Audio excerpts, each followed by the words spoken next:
Hi everybody, it's Az here from Heel vs Babyface with another episode of AzChats. Now, because I've had quite a few new subscribers recently, if you are one of those people, AzChats is more of a podcasty type of video as opposed to a visual video. There's nothing for you to actually see here, unless you tune in at 8 minutes 34 where I will be posting my nudes.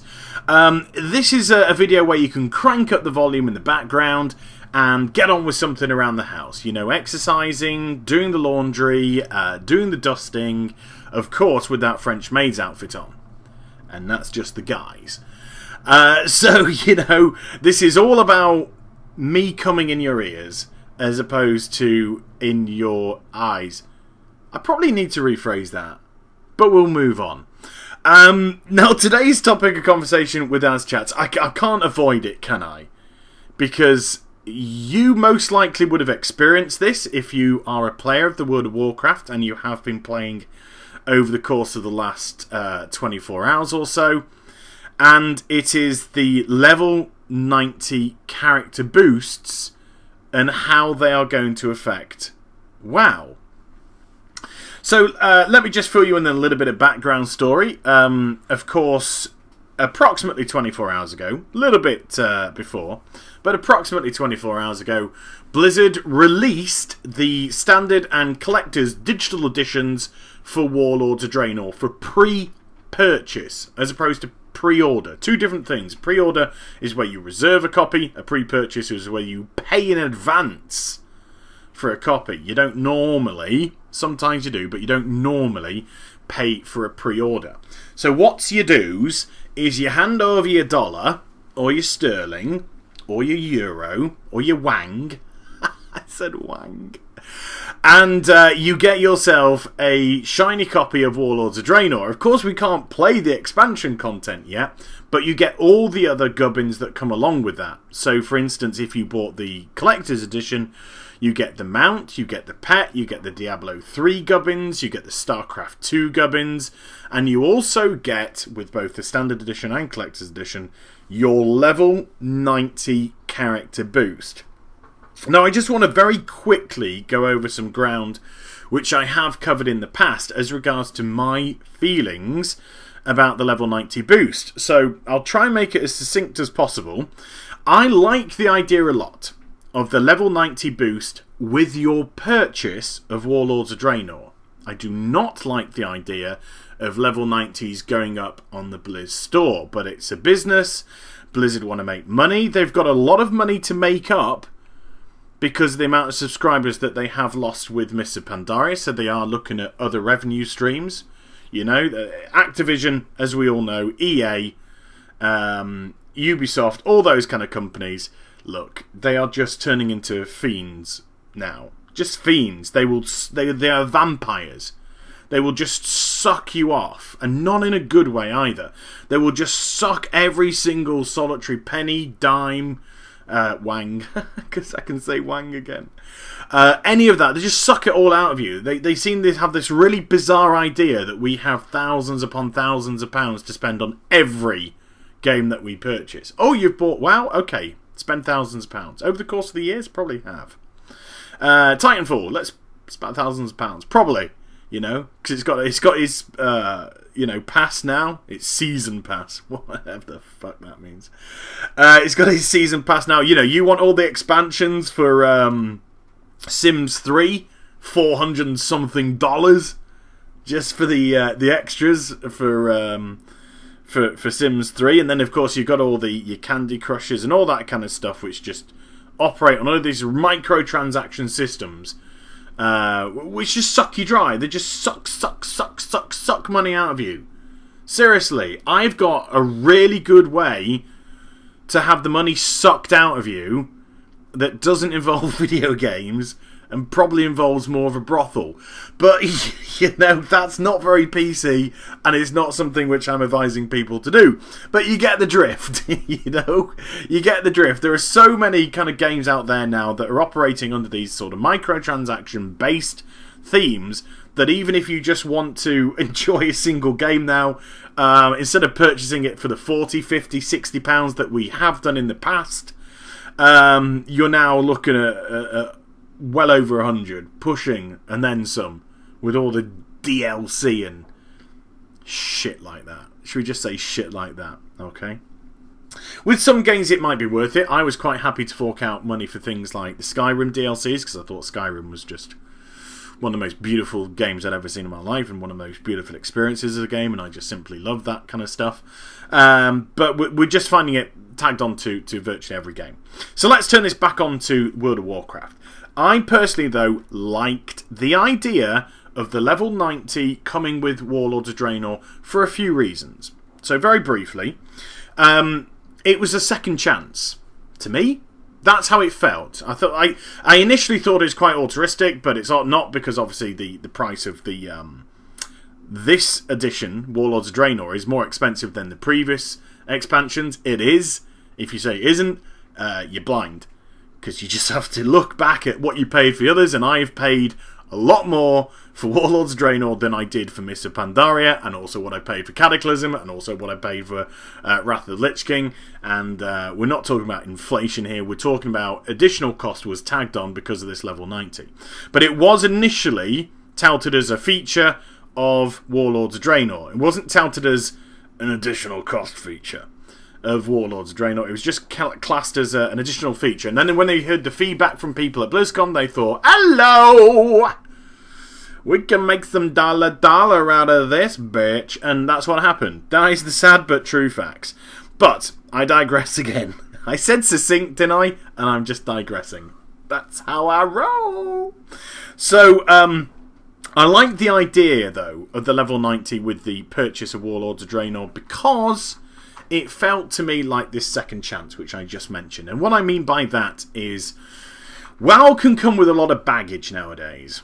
Let's not make any bones about that. If you want to get a character from level 1 to level 90, which is the current highest level, it's going to involve a lot of work.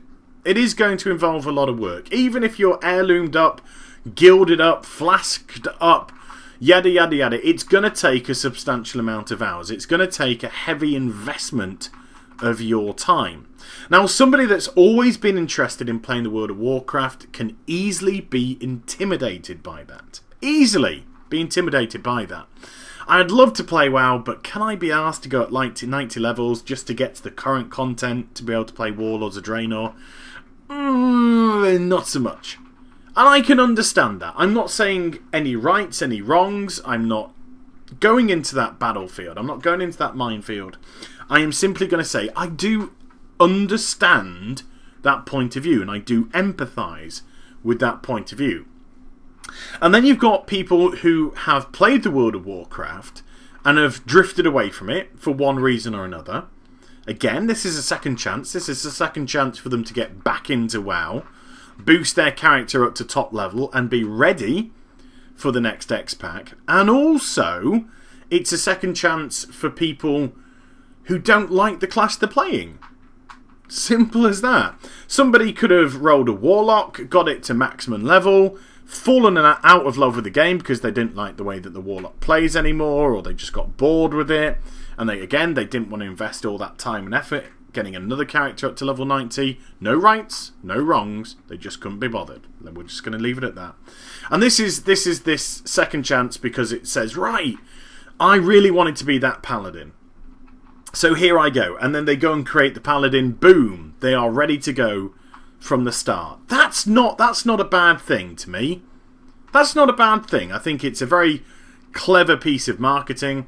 And yeah, if it brings more people back into WoW, kudos. Because, I want to see more people back into WoW. It's lost a quarter of its customer base in Mists.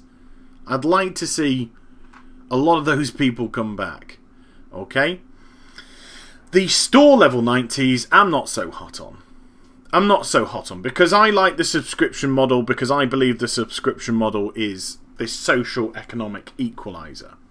But when you start throwing level 90s onto the Blizz store, then it becomes whoever has the most money wins. And that's not what a subscription model is all about. You either go one way or the other. If you want to just cater for the rich and the people that do have excess funds to blow on this, then get rid of the subscription model altogether. Drop the subscription fee.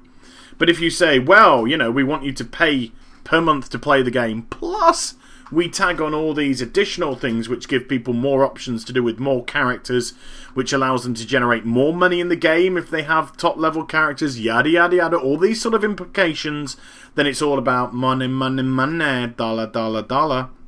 Now, I'm not saying every person that does have the available funds is stupid enough to do that, but some are.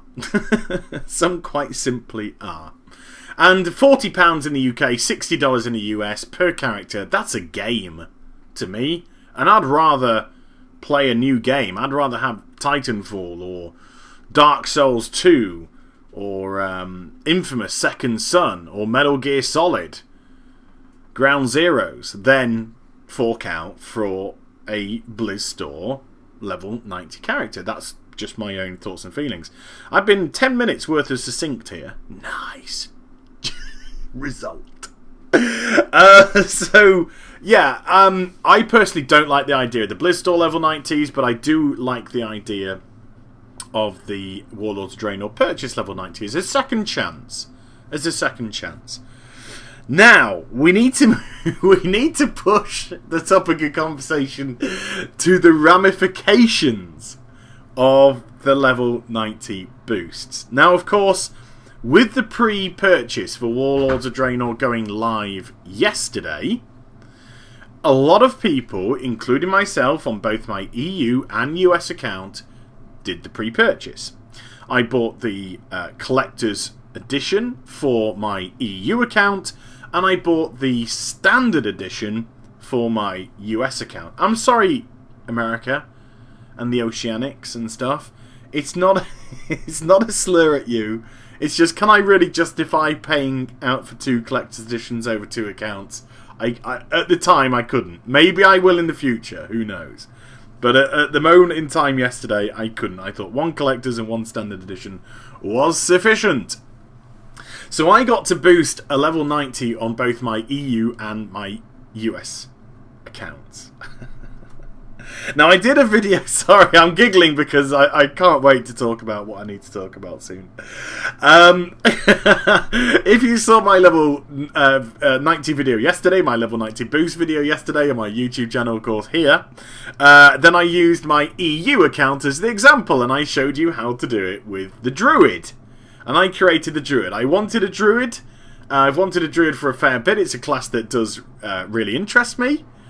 And so I did it, and I showed you how to do it. I haven't done anything with the Druid since. I haven't. It's just stayed there, and I will get to it at another time. But after I did all the videos, I went onto my live stream, twitch.tv/Heal vs Babyface. You really should follow that guy. No, seriously, you really should, because he's awesome, and he does amazing streams.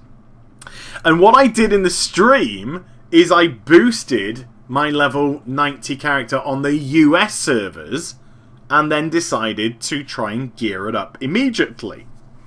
Now, if you don't already know, when you boost the level 90 character, it comes with a full set of level 483 greens. Ungemmed, unenchanted, no slots, none of that business. All very standard fare. So you are, although in 483, which is fair to middling item level, you are ridiculously, pathetically weak. Because you don't have the gems, you don't have the enchants, you got no slots, everything's very average. Yeah, you are as feeble as a baby arm wrestler. Okay, and I did this live stream, and I streamed for I think it was 3 hours last night. Near enough 3 hours. Maybe a little bit over, maybe a little bit under, but approximately 3 hours. And in that time, I moved my item level from 483 up to 492. Which was, amazingly, only 4 item levels off being able to enter Siege of Orgrimmar LFR. Now, please hold on to that information, because it's going to come back in a minute. It's going to come back with me wiping my brow with maybe a wee bit of sweat. This morning, when I woke up, I decided to carry on the gearing process of my Warlock. Because I decided to push a Warlock to level 90 for my US account. I've got my lovely one on the EU servers. I wanted to mirror it, but on the Horde side, on the US servers. So we've got an Az on the EU. We've now got an Az on the US. Both Warlocks, one Alliance, one Horde. And I decided to try and push it on. So what I did... oh god, I'm so sorry. But what I did is I went into LFR Throne of Thunder. You might think, well, what are you giggling about? What's so funny about that, Az? Well, it was like the highest raid that I could possibly enter, unless I got another 4 points, in which case I could enter Siege of Orgrimmar. Again, hold on to that information, please. And I was like, it's okay, because if I get 502 level gear, start replacing the 483s with the 502 level gear, I'm going to be ready to go into Siege of Orgrimmar before I know it. Okay, here's the amusing bit. When I got in to Throne of Thunder, which was the last stand of the Zandalari, I had forgotten something. Something just wasn't factoring in my brain, you know? And what wasn't factoring in my brain was the fact that there were no doubt a lot of other people purchasing the digital editions pre-purchase for Warlords of Draenor, ergo getting their level 90 boosts. I thought surely we couldn't get them all. Surely we couldn't get them all in one raid. Ooh. So, I enter Throne of Thunder. A full group of 25 people. I'm sorry, it's just the punchline's quite funny. 25 people. Do you know how many boost characters there were in that raid? I will tell you. 22 of us were boost characters. Out of the 25 who were in the raid. 22! 22 out of the 25 of us were boost characters. Now, I play a Warlock on the EU. It's my main character. I'm item level 555. You've seen me do all my weird and wonderful solo stuff. I would like to think I'm okay. I'm a decent Warlock. You know, I'm not the greatest by any stretch of the imagination, but I'm certainly not shit either. I've done some really cool stuff. I've done some of feats which people have been astounded at. And yeah, I'm a decent player of a Warlock. And so even though I had this low level, this 492 at the time, item level Warlock, because I knew my rotation, you know, I knew how to play, I knew my play style, I was actually 4th on the damage. 4th on the damage with this 492 very average geared boosted Warlock. So I was happy with my own performance, but I wasn't the only one.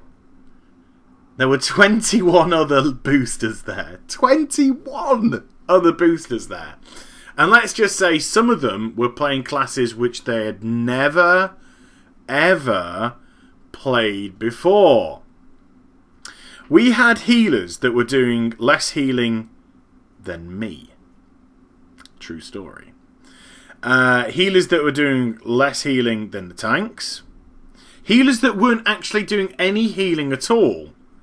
Healers that were actually just a healer because of the way it popped the queue quicker.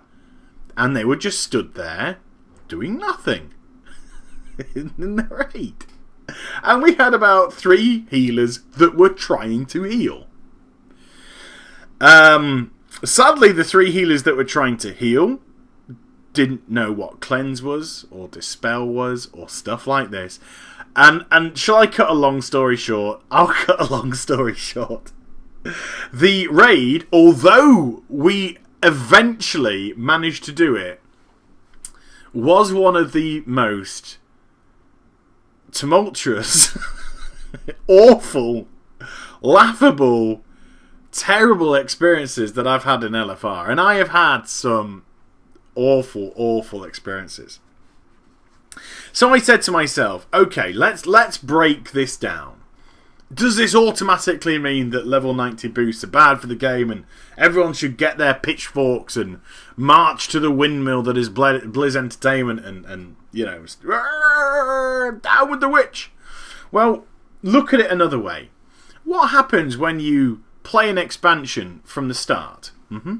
You play an expansion from the start, you level up to the top level, whether it be 70, 80, 90. Just take on board some water there. And there's a group of you that ding the top level way, way, way before others. What do you do? What do you do?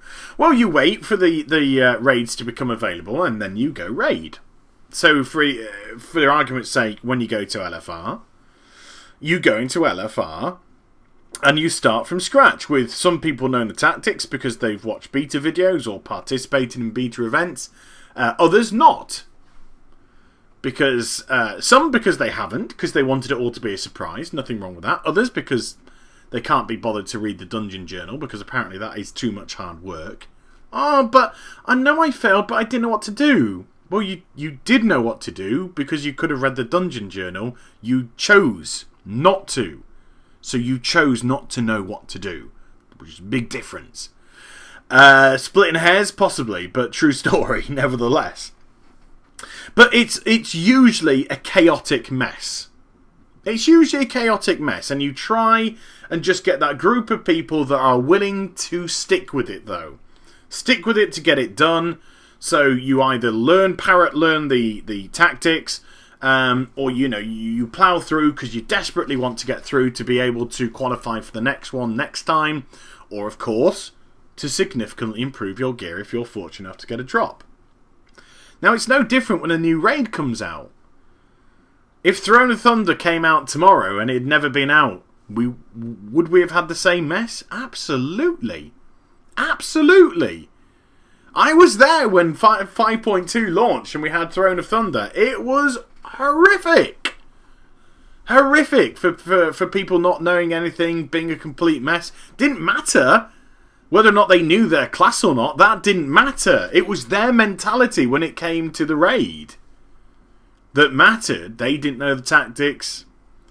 1 stack of determination, 2 stacks of determination, 3. Siege of Orgrimmar, no different.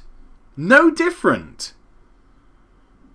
How many people? I have heard horror stories in my streams. People talk about, I've had 8 stacks on Shamans, Dark Shamans in the first few weeks of Siege of Orgrimmar. I had 9 stacks, 10 stacks on Nazgrim. I was in a group where we had, I don't know, some ridiculous number of stacks. I think it's 5 stacks on Nazgrim. I was on Funtime Frank, gearing up Funtime Frank. He had no gear. He was doing 30k DPS. They were carrying me. And there were a couple of people who said, throw the goddamn warrior out. And somebody's just like, look, it's 4 o'clock in the morning. We throw him out. We probably won't get a replacement. Doesn't matter. Just get on with it. We will eventually get enough determination to go through. So, it's no different, though. So, sure, we've got these level 90 boost characters going around at the moment. That's most likely going to cause absolute chaos in the LFR system. The already toxic LFR system. So, does it matter? Does it matter? They probably love it. In LFR, they probably love it. They've got more fuel to whinge around. They've got more high horses to mount. When it comes, so does it really matter? You give those people a few weeks, they start to learn their classes a little bit more. They get a little bit better. The number of people that are doing these LFRs and such, they start to drop off. Yeah. Fair, legit, they start to drop off a wee bit. And you start to get more of the other people filtering back in. Some people might get bored of the character, return back to the main character. Some people might only want to have a small window with which to play with their level 90 boosts. Me, I'm going to plow through. I'm off for Canrathad. Anytime. I actually found the item on the Isle of Thunder. First rare elite killed. It dropped the tome. And I went straight. I got all and I completed the scenario live on stream right up until Canrathad. My level 90 boost Warlock is at the Canrathad stage. I just have to return there when I get a little bit more gear and kick his ass. So I'm going to be ploughing this through, but other people won't be. Now, we're going to get 2 waves of this, right? We're going to have this massive wave now of the level 90 boosts because everyone's really keen and eager to pre-purchase Warlords of Draenor. Nothing wrong with that. I want to play Warlords of Draenor. Looks fucking brilliant. It just really appeals to me. Really, really appeals to me. Can't wait to get my hands on the beta. Really hope it lives up to my expectations because if it does, I'm going to be a very happy bunny in this expansion. There's a lot of people that think like me. And there's a lot of people that just want to support Blizz and they've done the pre-purchase because they just want to play Warlords anyway. Because they love WoW. Regardless of how great, good, bad, awful they are. Just there to support WoW. And it's great, great stuff to see. So we're going to get this wave over the course of the next few weeks of these boosted level 90s causing havoc. Causing havoc in the raid system. Yes, it's going to start off in Tot, and now it's going to go to Siege of Orgrimmar and absolutely ruin the shit out of that. And then it's going to go into Flexi and start ruining the shit out of that. And it's going to be chaos for a few weeks. And then we're going to get a second humongous wave when Warlords comes out. Because there's a lot of people that won't be purchasing the digital editions. There will be a lot of people purchasing the hard editions. But when those people who are purchasing the hard editions get their level 90 boost on day 1, they are at least going to have to go through the leveling up process. Because they're just going to start straight away at the new content. Frostfire Ridge, Shadow Moon Valley, depending on whether or not they're Horde or Alliance. So they're not going to be bothering, or very few are going to be bothering with your Siege of Orgrimmars and your Tots and stuff like that. No, they're just going to be ruining the shit out your Dungeon Finder. They're just going to be ruining the shit out your Dungeon Finder instead. That is saying that they actually qualify with a high enough item level to get in there. And then, of course, when they hit level 100, they've got to... Everybody who wants to go into heroic dungeons and LFR have to pass the Proving Grounds with a silver award or higher. So they do have to go through a test procedure. So level 90s ruining the World of Warcraft, not so much. I know it's going to be horrific for the next few weeks. I know that Warlord's release is going to be very frustrating, no doubt, when we get into the dungeons and trying to do a little bit of leveling through the dungeons. But is it going to ruin the game? Is it going to crush the game to pieces? No, I doubt it. But I would be very intrigued to see how the Blizz Store purchase of level 90s affects the game. Because with a constant steady stream of people taking boosted characters, is it always going to be a mess? That's the worry. But not the boost that you get with Warlords of Draenor. So whether or not Blizzard have bitten a little bit too much off with the level 90s on the Blizz Store remains to be seen. But with it being such a premium price, how many people are actually going to shell out? I very much doubt I am. Very much doubt I am. If somebody says, if I gave you £40, would you create a shaman and name it after me? I would probably do that for my follower, you know? So they go, yeah, let's create a character. But that wouldn't be my money. They would be paying me to do it. So it wouldn't have an effect on me. But would I shell 40 quid, $60 of my own money on a level 90? Not so much. Not so much. I've got 9 level 90s now on the EU side. I've got 2 level 90s on the US side. I think that's enough for me. That's enough for me to get going. I don't need to throw myself under that bus anymore.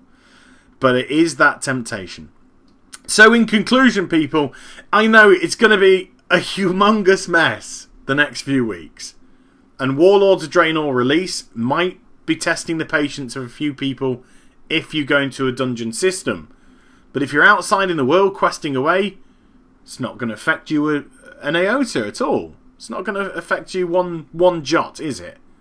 It's how you interact with these people. And hopefully, although I think it's going to be very difficult, hopefully, over the course of level 90 to 100, they will start to learn how to play these classes.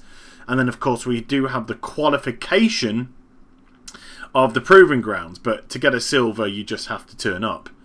It's not a difficult thing to do. But if they are capable of getting a silver, then they're most likely capable of understanding which key to press to do certain things. So that's all I can hope. But don't panic. Nobody panic! Don't panic. It's something that will pass. It is something that will pass. What would be quite interesting, though, is to see whether or not the Blizzard lose more subscribers of people that just got pissed off and everything. But I would love to hear in the comment section below your LFR experiences over the course of the next few days. Keep them posting the next few days. I'm going to be streaming tonight. I'd like to hear tonight. I'd like you to come along to my stream, 7 o'clock UK time. It will start. And I'd like to hear your stories if you've been doing any LFR today. How many boosts you had in your LFRs. Was it chaos? Was it fine? Were they brilliant? Were they bad? I really, really want to hear these horror stories. I really want to hear these redemption stories. So please, down below. And I hope you enjoyed the vid. Please do like, comment and subscribe to my channel. Follow me on Twitter, Facebook and also twitch.tv/Heal vs Babyface for live streaming tonight, 7 o'clock UK time. And I shall be back with some more stuff very soon. You take care, everybody. Bye-bye.